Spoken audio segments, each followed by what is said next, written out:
G'day guys, it's Adam from VideoShowMeHow, and in this video we're working on the Jeep and we are going to replace the A-pillar panel here with something that looks a little bit like this. Let's get started. Alright, so we're in a Jeep Wrangler, and as you're driving along and you want some daytime brightness, the current switch setup is down here in front of the gear stick, and look, they work fine. I guess the drama with these is they can sometimes be a little bit sort of finicky to get to as you're driving along, and they're not exactly the easiest. I mean, I've got an aftermarket gear stick here which is a little bit skinnier than normal, but even then I find that it's a little bit difficult to get to.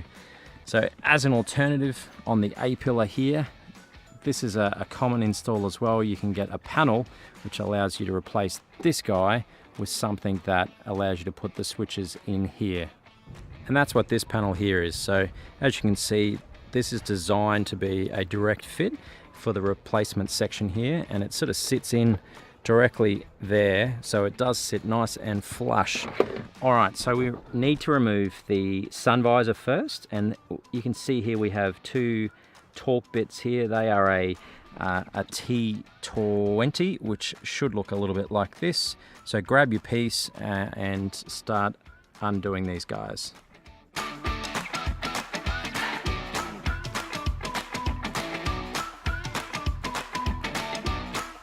So once you've removed the sun visor there, the next step is to get stuck into these two slots here. Now the top one is a bolt, and the bottom one here, if you can see it in there, is a Phillips head screw. So we need to undo those. This one doesn't come all the way out, so just be mindful of that. Essentially it's a plastic pull apart screwy thingy, so when you screw it in, it pulls apart and holds the panel on. So we just want to undo that a good few turns, but not all the way out. That should be sufficient to basically remove this whole piece here in one go.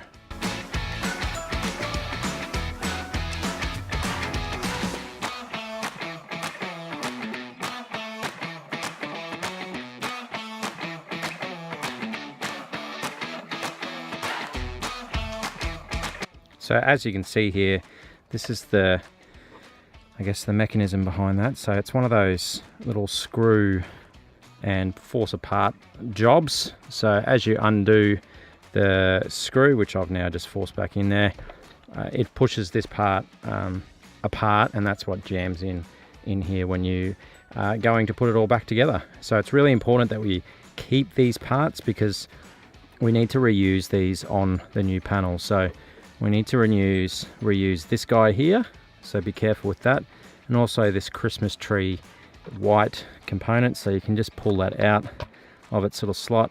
There it is there.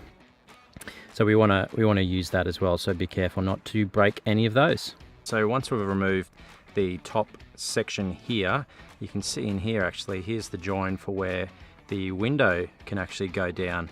And yeah, that is a thing. It is possible. That's what these little knobby things are for on the hood. That's what the windscreen sits down on. I reckon it looks god awful on a JK, but I don't know. You decide.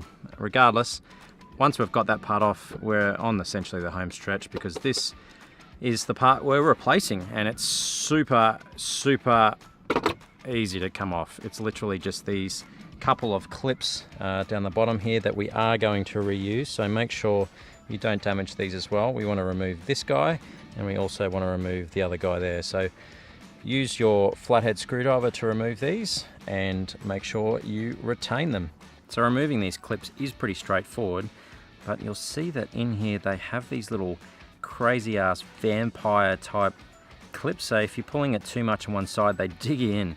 I guess the main thing is we want to keep the clips intact, depending on whether you want to keep your piece to go back to perhaps in the future, but I found the easiest way is just to make sure that when you're ripping these guys off, you're making sure you've got a hand or a finger or something underneath it, over the top of it, so that you're not sort of wrangling on it and the next thing, off she goes and never to be found again. So one thing to bear in mind, I guess, is just to make sure that, yeah, that you've got a finger or a thumb over it to make sure it comes off nice and cleanly.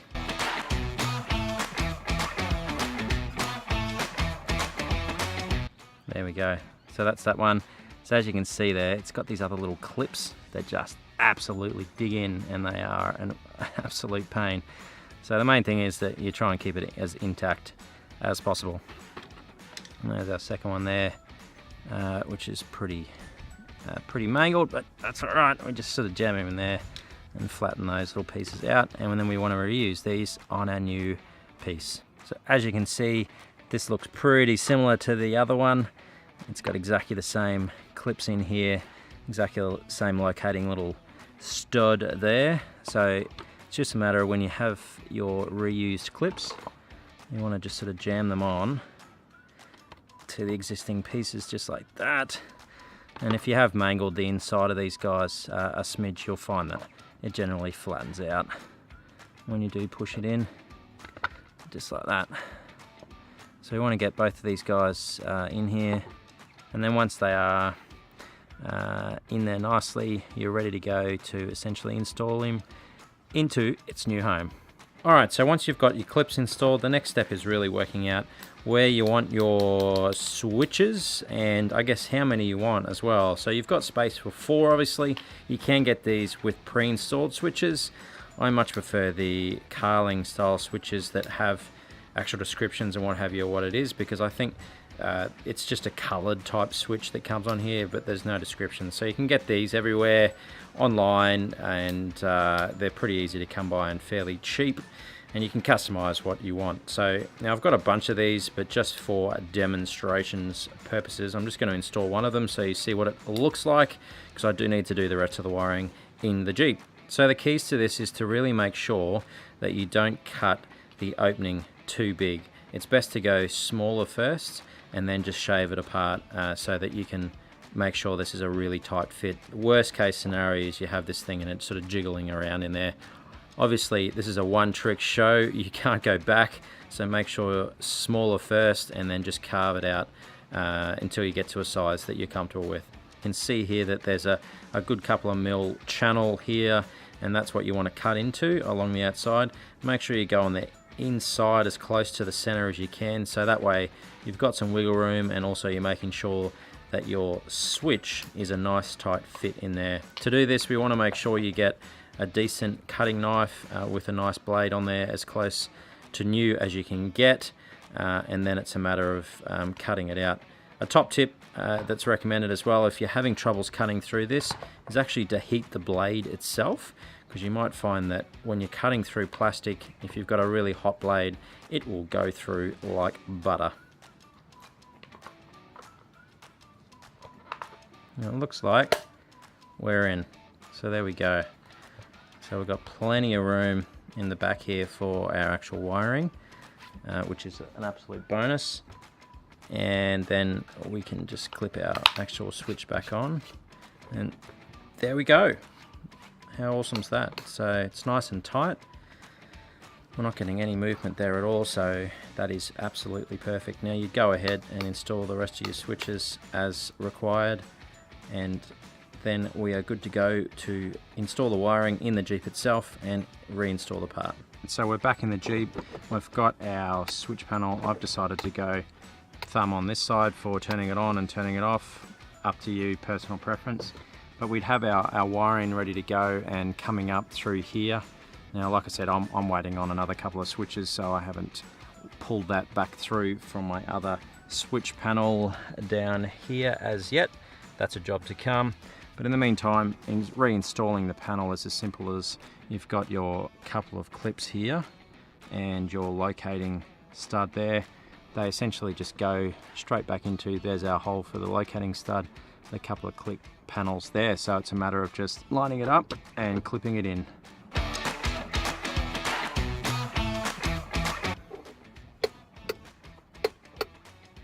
Alright, so once you've got your switch panel installed, it's nice and tight and looking awesome. It's a matter of just putting Humpty Dumpty back together again, putting your windscreen piece back in, and then into these pieces here, your sun visor. And just remember, when you are installing your Jeep, I just noticed, look at that, it's the grille. When you're installing that, make sure you keep your little Christmas tree white clip here. That just clips in there like that. And you also should have your little screw piece as well, which will go in when you reinstall it, so make sure you've got them handy.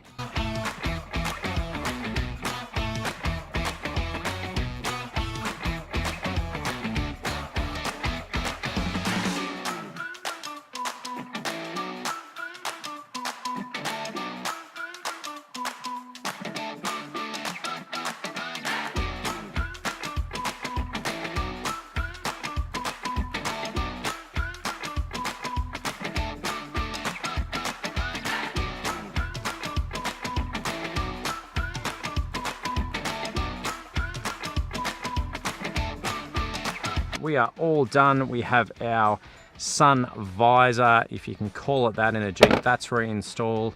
We have our windscreen bracket here, that's back in, and the grab handle here, which you may or may not have. But more importantly, we have our awesome new switch panel. Really pumped with how this turned out. The switch is in nice and tight.